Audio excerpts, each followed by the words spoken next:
खिंडा ग्रामरू 690 बोतल cough syrup जबत करने सह जड़े महिला को अटक रखी पचराउचरा जारी रखी रेंगाली आदर्श अबकारी थाना पुलिस। कफ सिरप केउठू आसुला किए यार मास्टर माइंड से संपर्क में अधिक तदंत जारी रखी रेंगाली आदर्श अबकारी थाना पुलिस।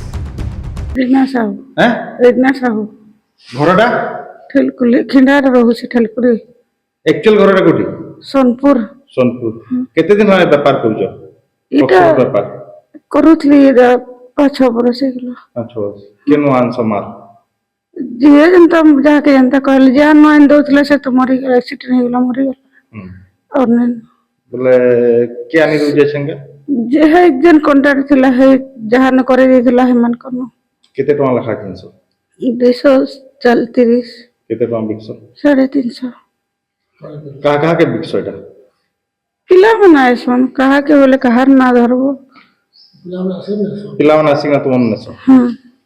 रेंगाली दिनेश कुमार को रिपोर्ट हिरानचोला लाइव।